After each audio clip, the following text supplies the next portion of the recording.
National લોક અદાલતમાં ઇન્સ્યોરન્સના 2 કેસમાં 1,50,00,000 અને 61 લાખનું સુખદ કેસોનું સમાધાન કર્યું.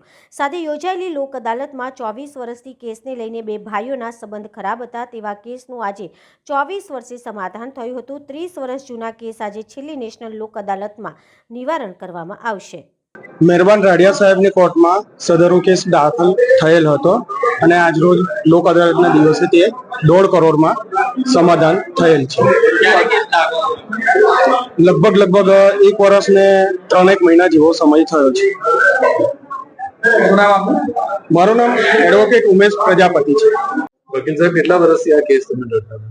છેલ્લા 24 વર્ષથી આ ડિસ્પ્યુટ ચાલી રહ્યો છે. એમાં સગા ભાઈઓ વચ્ચેનો આ ડિસ્પ્યુટ હતો અને ફોઈ જે નિસંતાન હતા એમની પ્રોપર્ટી, એક ભાઈને એડોપ્શન ડીડના આધારે એક ભાઈ એ પ્રોપર્ટી માટે આવ્યા હતા. બીજા મોટા ભાઈ છે એમને વીલ આપ્યું, તે વીલના આધારે પોતાનો દાવો કરતા હતા અને આ બંને લડતમાં ટ્રાયલ કોર્ટે વીલને માની અને એક ચુકાદો આપ્યો.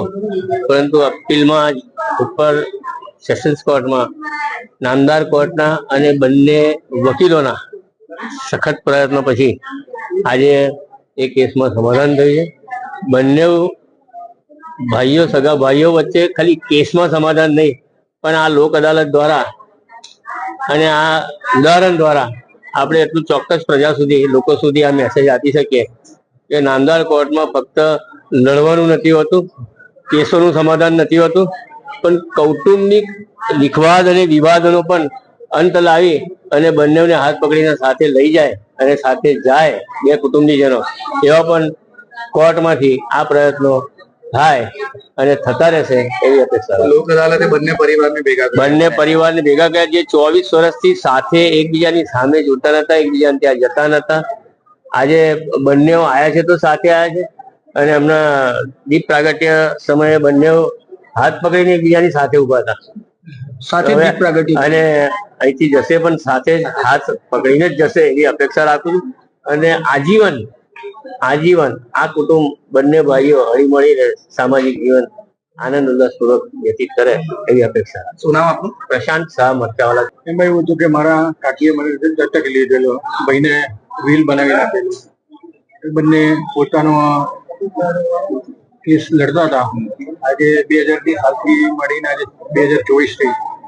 હવે ફાઇનલી જજ સાહેબે, પ્રિયંકા અગ્રવાલ મેડમે, અમારા રોય સાહેબે અને પટેલ સાહેબે, નાનાવટી મેડમે ઘણો સપોર્ટ કર્યો અને છેવટે અમારો સમાધાનનું ડિસિઝન આવ્યું.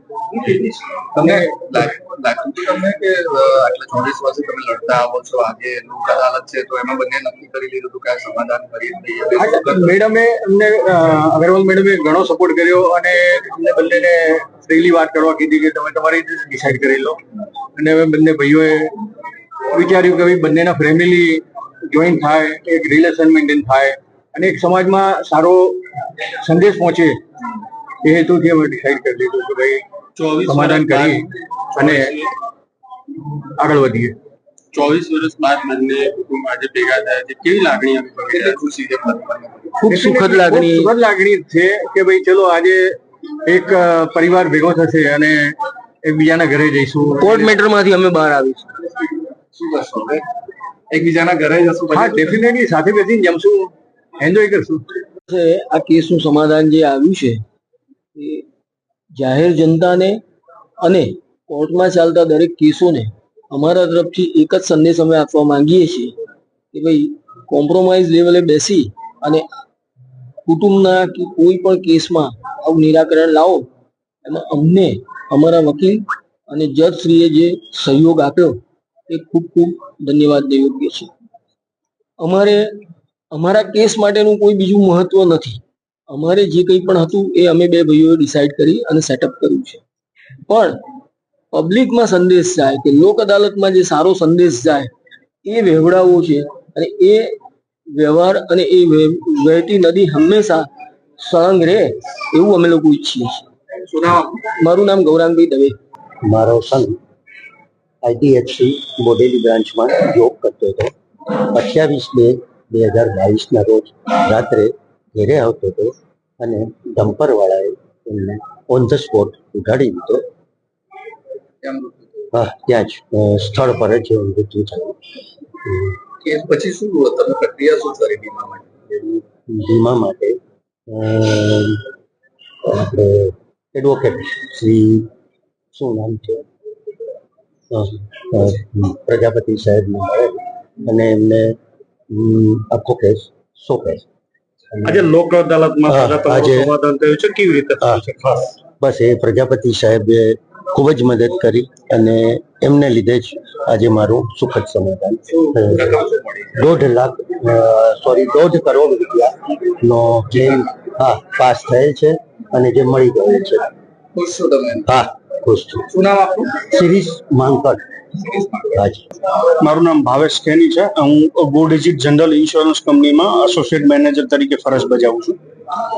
અમારું કામ હોય છે થર્ડ પાર્ટીના જે એક્સિડન્ટના કેસીસ હોય છે જે અમારી પાસે નોંધાતા હોય છે, એમાંના બે આજે મહત્વના કેસ આજ લોક અદાલતના દિવસે અમારી પાસે આવેલા, જેમાંથી એક કેસમાં 1,50,00,000 સમાધાન થયેલું છે.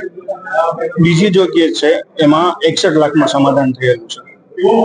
જે 1.5 કરોડ વાળો કેસ 1.5 કરોડ વાળો જે કેસ હતો એમાં જે ગુજરનાર છે આઈડીએફસી ફર્સ્ટ બેંકના બ્રાન્ચ મેનેજર હતા અને જે રસ્તામાં બાઇક જતા હતા અને જે ડમ્પર એમને એક્સિડન્ટ કરેલું એ ડમ્પરનું ઇન્સ્યોરન્સ અમારી કંપની જોડે હોય છે. નોર્મલી સામાન્ય પ્રજાઓમાં એવું હોય છે કે ઇન્સ્યોરન્સ કંપની એ હંમેશા એમનો ક્લેમ અવોઇડ કરતા હોય છે, પરંતુ અમારી કંપનીની જે ફિલોસોફી છે, અમારી કંપનીની જે વિઝન ને મિશન છે કે અમે એક સોશિયલ સિક્યોરિટીના પાર્ટ રૂપે જે એક સામાજિક જવાબદારી છે એ જવાબદારીના ભાગરૂપે આ કેસ અમે સમાધાન કરેલો છે અને વહેલામાં વહેલી તકે જરૂરિયાતમંદ પરિવાર છે એમને એનો સારી રીતે લાભ મળી શકે એવો અમે પ્રયત્ન કરેલો છે. કેટલા સમયમાં નિકાલ આવ્યો? બંને case within a span of 1 year, 1 વર્ષની અંદર બંને કેસ અમે પૂરા કરેલા છે. તો લોક અદાલતથી ફાયદો થયો. લોક અદાલતથી ફાયદો થયો. જો આ કેસ લોક અદાલતમાં ના હોત તો શું થતું? આ કેસ જો લોક અદાલત ના હોત, જો કદાચ આ કેસ સમાધાન ના થયો હોત તો ઇન ફ્યુચર એવું બની શકે કે કદાચ કોર્ટમાં વધારે લાંબો સમય સુધી કેસ ચાલે. જે કોઈ પણ એક્સિડન્ટ કે કોઈ પણ ઘરનું વ્યક્તિ જ્યારે મૃત્યુ પામે છે ત્યારે અમારું હંમેશા એવું માનવું છે કે એ પરિવારને શરૂઆતના દિવસો, જે શરૂઆતના 2 મહિના, 5 મહિના કે વર્ષ દિવસ છે, એમાં એમના ફેમિલીને વધારે ફાઇનાન્શિયલ નીડની જરૂર હોય છે. 5-10 વર્ષ પછી એ પૈસા મળે તો કદાચ એમના માટે એટલા મહત્વના નથી હોતા જેટલા શરૂઆતના દિવસોમાં હોય. શું નામ આપનું કીધું? ભાવેશ ખેની.